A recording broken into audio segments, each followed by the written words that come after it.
Hi there. Welcome to season 3 of Up Next at Work. I am joined today by Adam Feigenbaum and Lisa Kaplowitz. They come to me from the Rutgers Center for Women in Business. Um, Adam, let's start with you. Your name might be familiar to some of our listeners, and you actually introduced me to Lisa and the center. Who are you and what have you been up to? Sure. Thank you very much. Again, I'm Adam Feigenbaum. Some of the listeners may recall that I was a senior executive at iCIMS, an HR technology company, for almost 20 years. In my role at iCIMS, I was responsible for many of the go-to-market functions, building them up over time and scaling them to a point of market leadership. So it was very exciting to be a part of that. In early 2020, I exited the business and began just to look for different ways to give back. Professionally, I found that I'm giving back and just sharing a lot of the lessons I learned in my journey as a leader at iCIMS. Either in a board capacity, working with different growing businesses, or working with a number of private equity firms. I've been fortunate to be included by a former investor in iCIMS, Susquehanna Growth Equity, as part of their senior advisors to help their growing portfolio. And I just continue to help kind of share some of the lessons I've learned over the years in go-to-market successes, but mostly challenges. I find I could talk a lot about the things I messed up on in those discussions. But in this journey, I was very fortunate to kind of be introduced to an up and coming group called the Center for Women in Business. At first, it was just an initiative out of Rutgers University, and it has become so much more since then. And it's really helped me feel a more philanthropic calling to give back in a different way. And it's really opened my eyes in ways that I could have and should have been a little bit of a stronger, a different leader in my time at iCIMS. And I really enjoy sharing some of those experiences and perspectives that I now have to kind of this next generation of leaders that are taking on the challenges of today. That's amazing. Okay. Lisa, uh, I'm a Rutgers grad, and it's great that Adam connected me to you. So tell us more about the Center for Women in Business. Yeah, thanks for having us, Kate. Really appreciate it. And Adam doesn't give himself enough credit. He was with us from the very beginning as one of our founding advisory board members. And so I'm excited to be here and talk a little bit about the center and talk about allyship in general. So the Center for Women in Business was founded about 5 years ago. We are a research center, and what makes us really, really unique is that we take the academic research and we partner with industry to make it actionable and practical and impactful. And our work really focuses on removing barriers, building community, and empowering women intentionally in that order, because we know not only from our lived experience, but from the research as well, that she could be skilled, she could be confident, but there still are those barriers structurally that end up holding her back. And so really what we're looking to do is keep these qualified and talented women in the workplace longer, more competitively, and ultimately on track for senior leadership. Now, my background for advocacy really started when I was in college. And I was a Division I athlete. They ended up cutting my sport as a last resort. At 17, I found myself part of what would become a landmark Title IX case. It got appealed up to the Supreme Court. We won. But what happened when we won was my school added more women's opportunities. They did not cut men's opportunities. It taught me that advancing gender equity does not have to be zero sum. We can expand that pie. And before I became a professor here at Rutgers, I was in the finance industry for 20 plus years as an investment banker, as a CFO. And so all of these lived experiences combined led me to create this research center so these next generations don't have to experience some of the challenges that maybe my generation, I'm Gen X, had to face. And also, how can we expand the role of men in addition to expanding the role of women? Thank you, Lisa. And you've very nicely teed up our topic for today. So we're going to be talking about allyship in the workplace and, also what men can do to be better allies. So Lisa, what does being an ally in the workplace mean to you, and why is it important in today's professional environment specifically? Absolutely. So I think an ally is important, but an ally isn't passive. An ally involves action. And the ally involves calling out something if it's not right. An ally involves understanding, an ally involves listening, an ally involves empathy. And I think, we're just at the cusp of this. I know we're going to get into this a little bit more later on. But it's hard. It's hard on any side because you haven't had that experience of walking in her shoes or his shoes. And so an ally creates the space for themselves to really engage in that learning. And I think in today's environment, we have become so polarized, and there needs to be much more emphasis on how we can come together to achieve goals instead of focusing on how different we all are. So we just wrote this great piece in the conversation that was picked up in Fast Company as well about advancing gender equity without creating additional polarization. And I think that's really where we need to focus right now. Okay, so with that in mind, what is the state of gender equity in the workplace? Yeah, so with that, it depends on who you ask.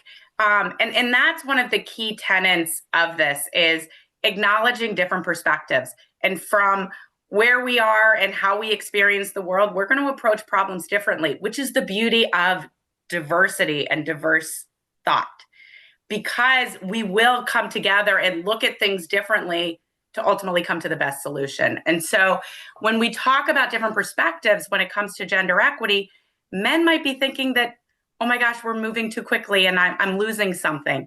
And women might come at it with, my basic rights are getting taken away and this is a matter of justice and it's not moving fast enough. And so it's creating space to hold both of those perspectives, which become reality, into effect, and realizing that perspectives, not just policy alone, is going to ultimately change this behavior. All right. Yeah, no. Okay. So switching gears a little bit, I'm going to ask Adam, what do you think some of the common misconceptions or fears are on the male side about maybe engaging in gender equity initiatives? So as I mentioned kind of at the start, when I started working with the center, I just feel like my eyes were opened in many number of ways of how I could have been a more effective and impactful leader, specifically in this area. Had I just been more aware and, to Lisa's point, a more purposeful leader with regard to gender equity in the workplace. I think the first impression that I may have had as a leader is that, or even as just a male in the workplace, is that while there might have been women's, like maybe employee resource group or business resource group that were gathering, maybe that was a space or an event just for women. And that wasn't for men to engage. And that was extremely far from the reality. What I found is that if you engage, then you become somebody that this group begins to look to, and they understand that maybe you're more empathetic or maybe sympathetic to the different needs and the causes that are in there, and you're able to identify new ways of which you might be able to support and advocate for particular groups. So this idea that you're not welcome or you're not able to be a part of it because it's for someone else was really an initial learning for me. Another one that's a bit challenging too is maybe a perception around men engaging, and maybe a perception that there are poor intentions of why a male would be engaging a little bit more closely on this particular topic. And I think that just takes a little bit of reflection on the individual as to kind of what they're doing and how they're engaging, and what are some of the things that they feel they might be doing that might be received poorly or might be received in an unintentional way. Um, Being more aware and being a little bit more present around the things that you're doing, the things that you're saying, the way that you're presenting yourself, and the way you're trying to create it, maybe an inclusive environment, and just taking a pause to see whether or not you truly are creating the environment that you're hoping for, is just a helpful tactic, I think, for any individual that's trying to engage this group or other groups of diversity within the business. Intentionality is definitely a big theme, I think, for a lot of us. So, Lisa, you mentioned obviously that the center does a lot of research for, all of your initiatives. So, what practical steps, is there anything that you've found that male allies can take to support colleagues? Absolutely. And Adam said it really well. There are really three buckets of why men don't participate in gender equity initiatives. And the interesting stat is that Fairy Godboss did a study, and over 80% of men want to help advance gender equity, and they just don't know how. And the three things that hold them back, Catalyst did some of this research as well, is fear, apathy, and ignorance. And not in a blaming or shaming way, but there's a fear. There's a fear that I'm going to say something wrong. There's a fear that my intentions are misconstrued. There's an ignorance. I don't know that she's the sole breadwinner. I don't know that she wants that promotion, that she's okay to travel. I don't know that she's getting interrupted in meetings. I don't know that her ideas are getting co-opted. I just don't know. And then apathy, that I'm not welcome in this space because it doesn't involve me, because it's a women's initiative.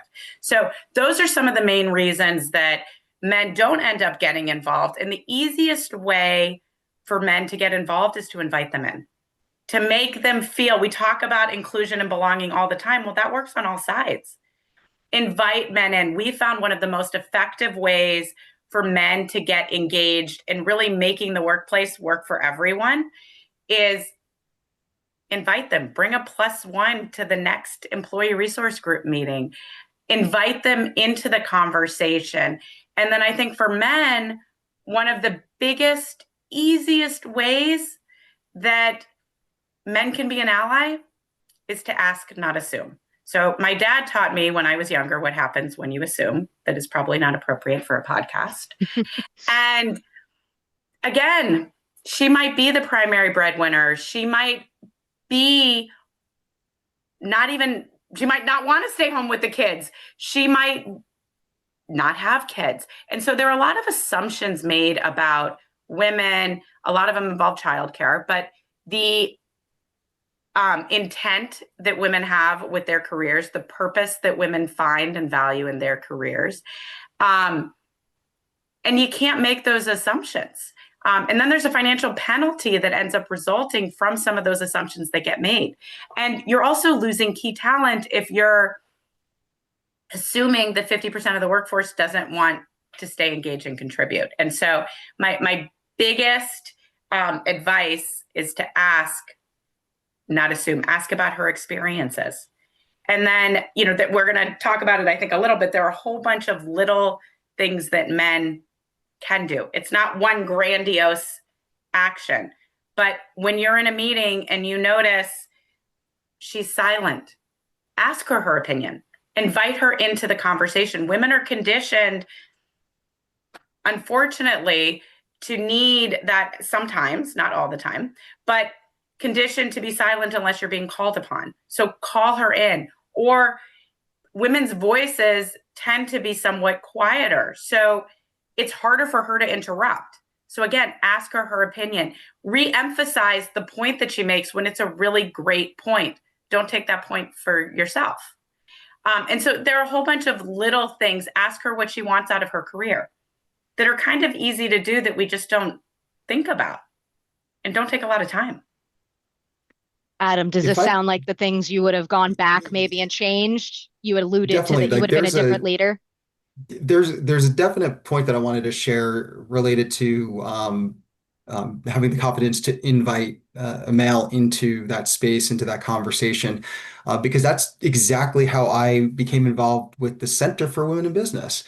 A former coworker of mine, now board member with CWIB, Katie Stratton, had mentioned CWIB to me almost in passing, saying, "Hey, there's this new thing that's getting started at Rutgers." Both Katie and I had gone to Rutgers. She felt that I might be interested, and she invited me in to speak with Lisa and to speak and learn more about the center. And I was brought into the center, and I was engaged with the center for so many different reasons. But one of the things that I have, again, since kind of looking back on over 5 years of work with CWIB, because of that invitation from Katie, my life has been changed. I didn't expect that when I first started working for CWIB, or working with CWIB, I should say. And so when Lisa speaks to something like a zero-sum game, that's part of the story as well. I've learned a lot. I've gained a lot. And I hope I've given a lot to the cause and what we're doing with the center as well. But I'm You able to have. look back on all these different perspectives and all these different experiences and feel like, wow, I'm able to take a lot away personally and hopefully able to achieve goals that I had in my like kind of my post iSIMS life and what I'm trying to do as a parent of two young girls and the world that I'm trying to create for them. And I feel like I am able to gain so much from this, but it's all because I was invited in. I don't think I would have independently found this and assumed that I would have been a great fit for this and projected all of the great engagement that I've been able to get with Lisa and the introductions to all this wonderful people that we have on our board and connected with the center on my own. I am eternally grateful to Katie for making that introduction and opening this whole world for me. And I hope that other men that might be listening to this or thinking about how they could get involved in allyship in their own workplace or in their own workspaces, kind of add that to the reasons why it's good to lean in and to work with intention and purpose in the workplace. Well, and I think you hit the nail on the head there with, it's awareness turns into action for a Mhm. lot of people. You have to open people's minds to certain things. And speaking of sort of opening the aperture, obviously the Center for Women in Business is focused on women, but I do want to look at this a little intersectionally. How what role do male allies play for all marginalized groups, not just women specifically? Have you looked at that, I guess, from a research perspective? Lisa? So we have, and it's there's similar challenges, but different Hmm. among different folks that have different identities. And so if you think about it, women is the umbrella, and underneath it, we are not a monolith. We have different identities, be it race, ethnicity, ability, age, and we have explored how that intersects it. If you look at mentoring and sponsoring, it's different for Black women and white women. And you need different kinds of mentoring or sponsoring at different points of your careers because of some of the social norms and some of the assumptions that folks make based on race or ethnicity. And so we have done some of that work. I think one of the ways that men can really advocate for some of the policy work as well is by doing it. And it really normalizes it for everyone. And so some key policies that are great policies, but unless they're culturally acceptable for everyone to practice them, they're actually going to disadvantage women. They're going to disadvantage women of color more so. And so what I'm talking about specifically are things like flexible work. Since COVID, our workplace has absolutely changed. We've seen all these studies that show that productivity has increased. But if men are coming into the office because women are still doing the lion's share of work at home, then these policies are going to end up disadvantaging women even more. And so that's one. Another one is parental leave.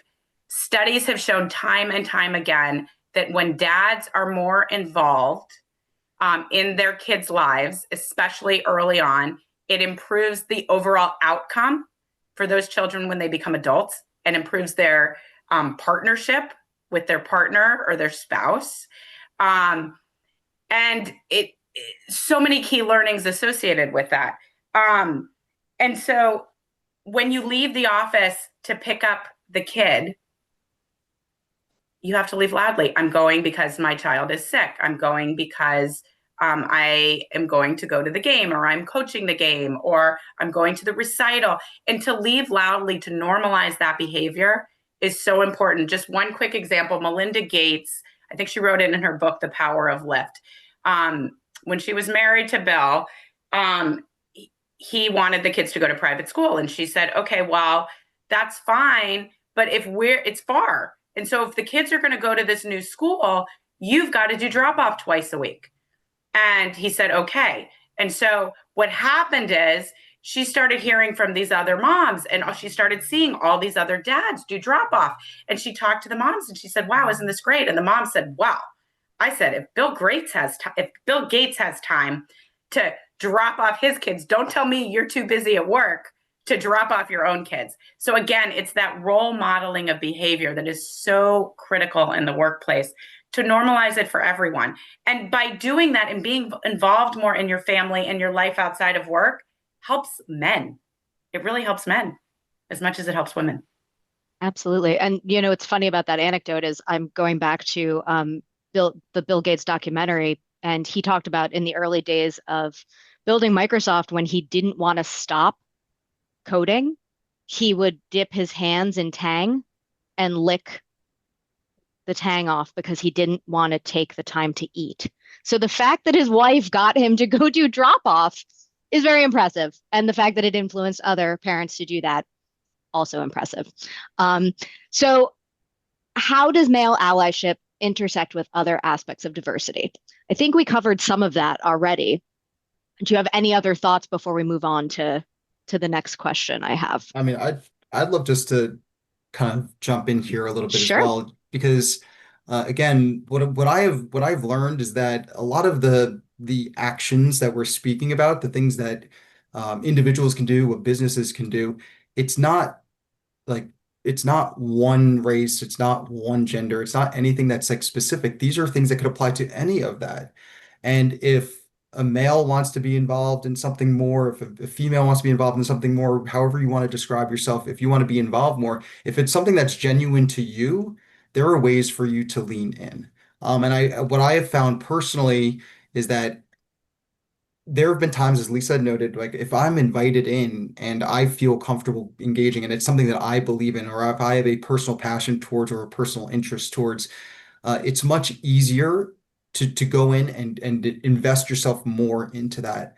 I wouldn't want anybody to walk away from this discussion and think that, oh, I now need to be a champion of every cause that's out there. I would just advocate to be a champion for the causes that you're invested in and invest yourself into them fully. And there are a lot of ways that you're able to do that. And hopefully we're touching upon some of those here. But even though while this conversation is focused a bit more on gender, any of these could be applied to any of the areas of your particular passion. But it is really about kind of working with purpose and taking those action steps to be making a difference. Adam, I think you're so right. And one of the other things that we haven't touched on yet is just the weight of the comments or the weight of showing up for folks that don't look like you. And that could be any identity that you don't personally have. And so if Adam were to say something about, for example, me getting interrupted, Lisa just said that, or Lisa, I'd like to hear you finish your comment. That's going to carry a lot more weight than if another woman did that for me. If I see a Hispanic man get interrupted, the same kind of behavior happens. If I see him as a high performer and then I use my social capital to sponsor him, that's going to carry more weight because folks are not going to assume that I have some ulterior motive to help everybody that looks like me. And so it's really important when we talk about allyship, that difference is some of the sweet sauce that makes the impact even greater. So to build upon that, I think a very important way to do this, again, through all aspects, through any lens of diversity, is by giving whomever you're trying to advocate for access to new spaces. And you could give them access physically to new spaces, or you could give like intellectual access to spaces. And so what I'm speaking to are actual board meetings, maybe not board meetings, but meetings that somebody would not normally be included in.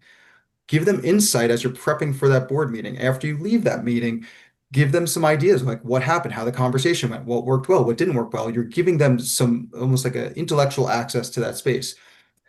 There are times you could actually invite them into the meeting so they could see how it plays out. Again, it depends on your corporate culture of when those things are sort of allowed and not allowed and how that might work. But you as presumably maybe a more senior leader inviting somebody in, you would have a read on that.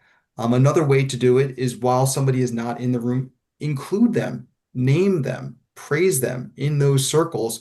So they're getting the recognition and people are getting awareness of how important this person is, particularly to you.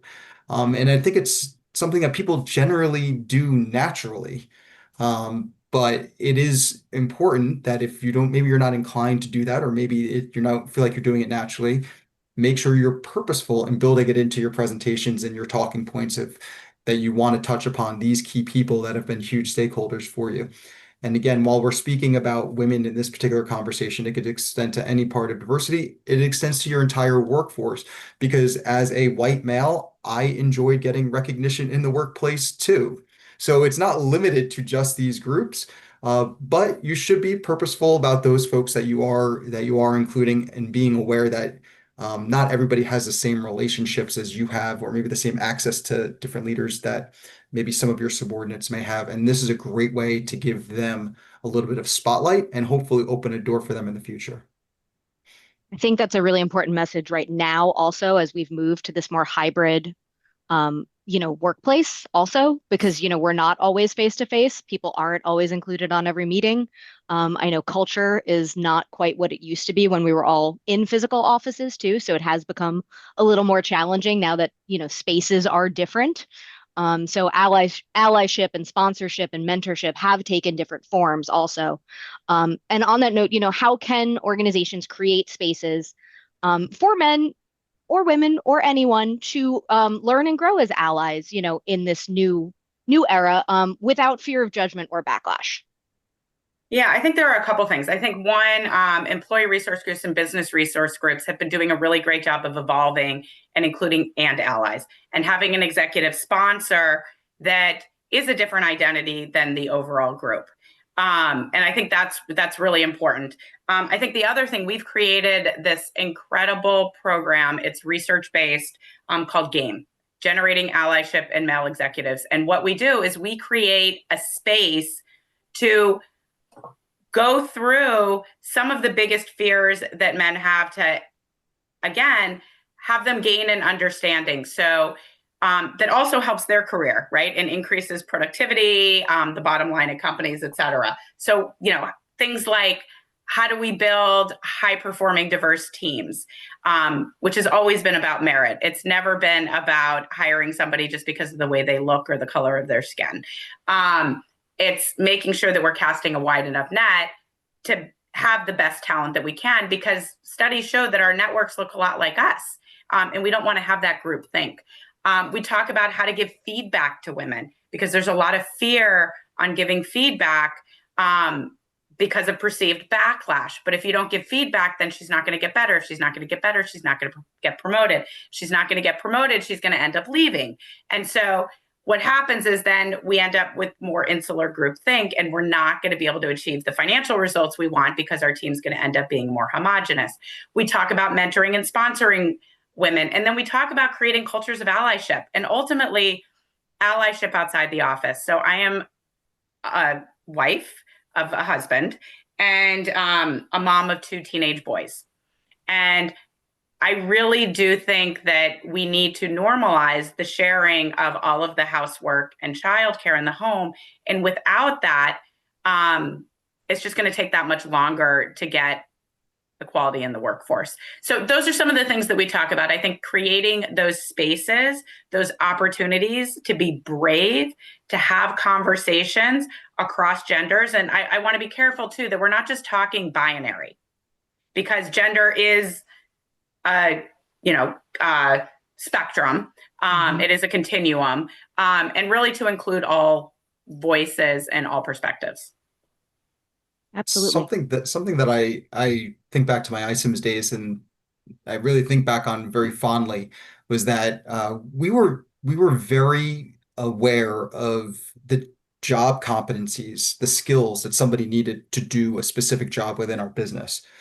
But we also were very aware of the core competencies, the personal attributes that somebody would need to bring to our company to even be successful in the job. You could be an incredible coder, you could be an incredible salesperson, you could be incredible this, that, whatever. But if you didn't have these core competencies that sort of aligned with our business values, that aligned with our corporate culture, you were never really going to thrive within our business.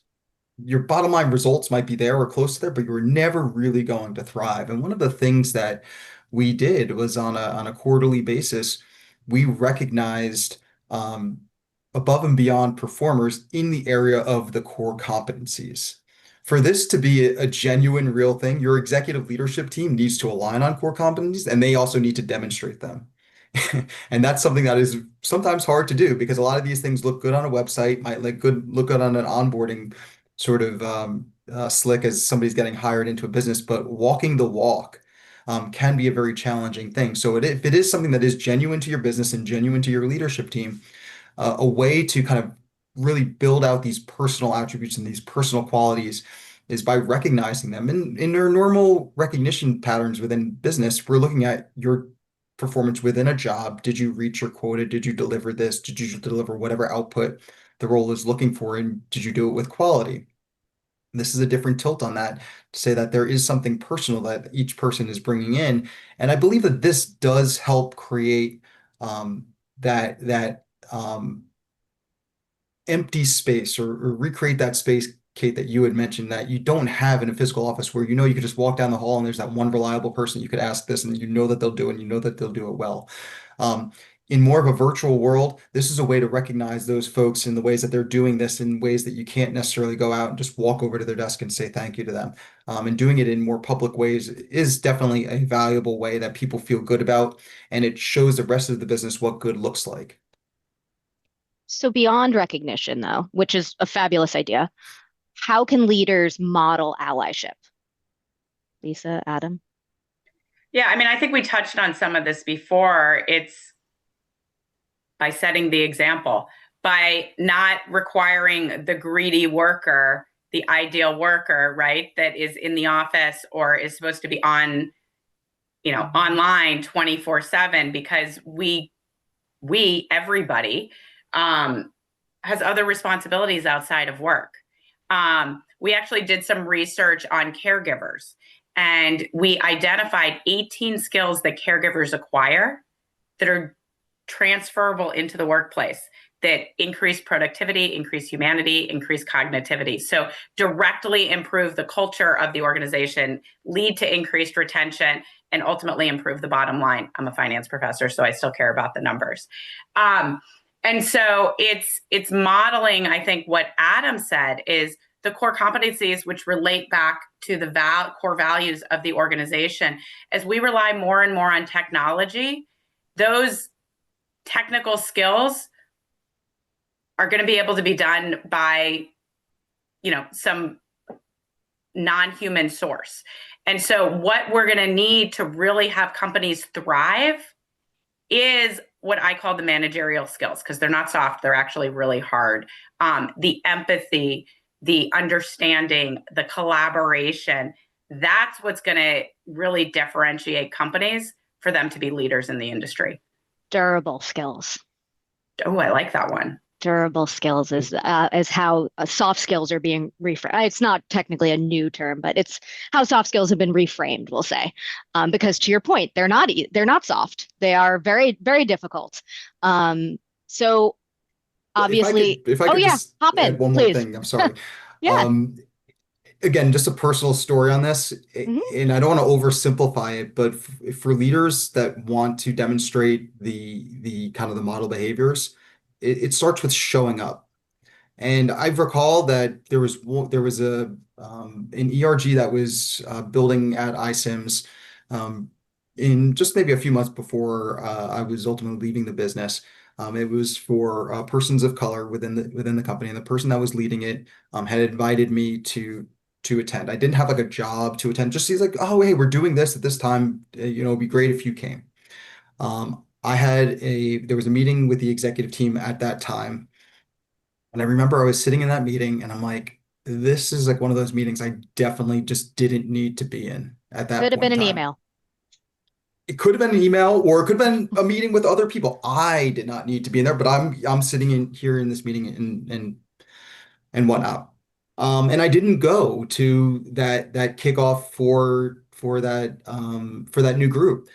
And like so I didn't think much of it at the time, but after working with like the center and thinking about some of this stuff, I'm like, man, I was invited in and I thought I had a reason not to go. I thought it was a good reason not to go. And I think like, man, it was like not worth it. It would have been so much more impactful for me. It would have been so much more impactful for the people if I had spent my half hour, full hour, even just 10 minutes to show there and show my support for that by showing up. And it's something I genuinely regret, because the person that had been leading it was very excited about it and they did all the right things, even inviting me in. And I didn't do that when I certainly could have in retrospect. It would have been very easy. Even if I had shown up for the meeting that I didn't think was very important for me, even if I showed up 10 minutes late, I would have been doing so much more for that group, for myself, and subsequently for the business. And so it starts with simply showing up, just doing that first step, and then a world gets opened up to you and you sort of take it from there. Well, I think what you've just inspired me about, and you'll see where I'm going in a moment, is as humans, we can continue to show up as invitations come to us. But there is this whole conversation that I think we all know where this is going about technology as the Hmm. rise of the AI agent has really taken over this year. And Lisa, you alluded to this before with the non-humans who are entering into all of our lives. Um, is there a place for technology in the gender equity conversation? Can it help? Will it help? Is it too early to tell? Um, Lisa, you wanna start? Sure. So it's a great question. And great questions require research. And so we're on it. We're at the very early stages, but we have a couple different studies going on right now looking at virtual reality, looking at how we can simulate experiences to learn from them and then have discussions after them. So we're working with a couple different companies and still too early to come to any conclusions, but I do think that the technology can simulate experiences that can really lend itself to understanding for those of us that haven't walked necessarily in those same high heels All right, or worked with. Adam. Oh, yes, it's true. Adam, you come from the HR tech world. Any thoughts on the role tech might play in gender equity? Yeah, I see three key areas that I think technology can and ultimately will evolve to advance us in this particular area. I think first, and Kate, I believe you had mentioned it earlier, was just around flexible work environments. I think as we were just sort of thrown into a remote only sort of world due to COVID, and now we're um, hopefully mostly embracing it. I know that there's conflicting views on it, but it's still a part of our work lives for sure. As technology improves and enhances, I think that there'll be developments where more and more people will be able to work from the places where they want to work, but still feel like they're a collaborative part of a team and that maybe have even like that sense of a physical working environment. What that looks like, I'm not truly sure. If I did, I would be building a business about it and it would be awesome and it would be like a phase two of my professional career for sure, because I see that as being a huge opportunity. Um, More kind of I guess specifically to this area of representation and equity within the workplace, coming back from my world within talent acquisition, I think that there is still considerable room for where things like AI can help reduce screening bias on applications and resumes. I think there's a huge opportunity to introduce something like AI or just more intelligent ability to distribute your jobs so that you're able to create broader visibility. And if you combine a world where you could get more visibility for your jobs and also have more flexible work environments so you can incorporate more people from these different locations in, your hiring pools become larger. Your talent pools become larger. And so if you begin to put those pieces together, you should be increasing the diversity of people that is coming to your jobs and giving your hiring managers a diverse slate of folks that they'd be able to ultimately hire from. I'd like to think that there is an additional use for technology to help amplify pay equity within the workplace. Again, I'm not sure how that would necessarily work from a technological standpoint. My hope is that maybe it would help more easily highlight inequities in aggregate hiring across the business. And maybe you get ahead of some of these pay problems before they become a problem within your company. But again, I'm not sure how technology would play that specific role, but I really would embrace ways that technology could help us get ahead of the pay equity issue that is pervasive in this particular area. Adam, your points are so valid. I think with respect to pay equity, first to tackle that one, I don't even know that we need the technology. I just think we need the visibility.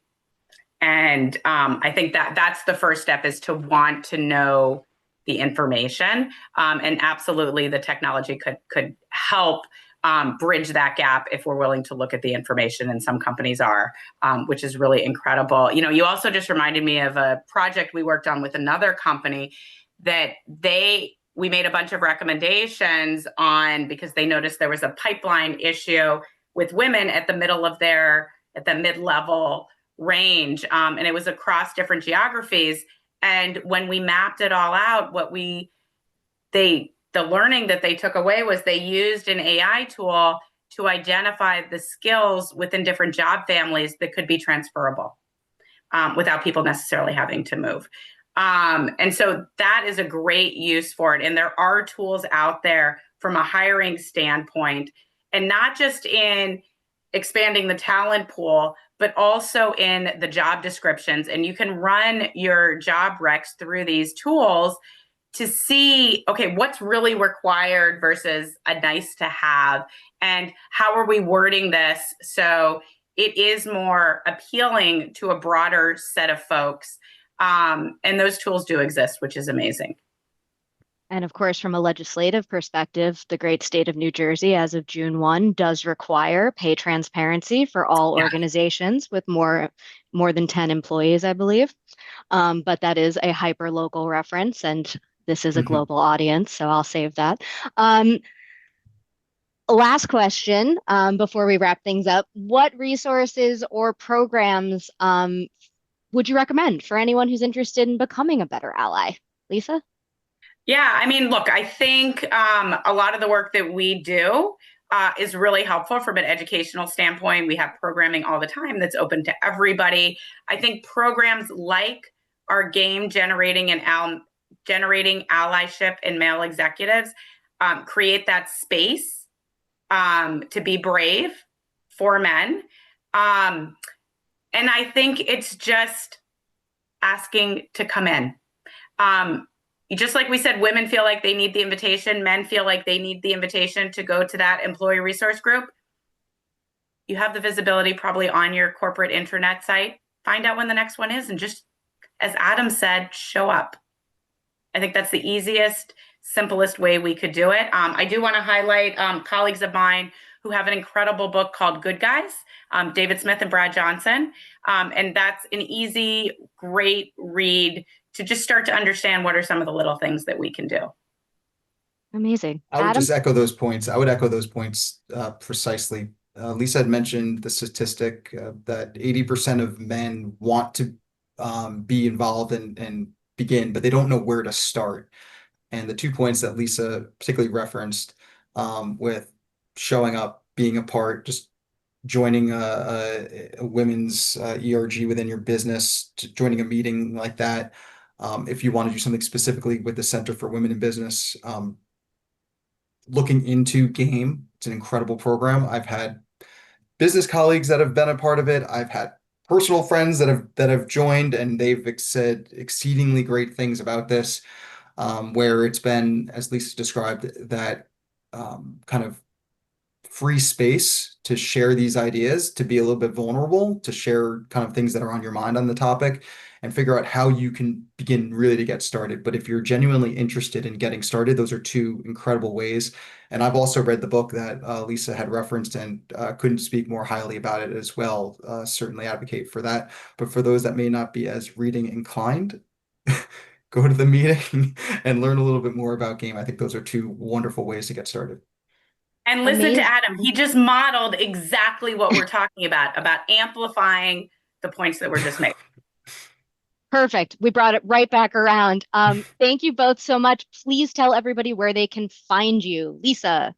Sure. So please follow us on LinkedIn. We are the Rutgers Center for Women in Business. And, come to our website, sign up for our newsletter to figure out, to learn more about what we are doing and how you can get involved. You can find that at women.business.rutgers.edu. Thank you, Adam.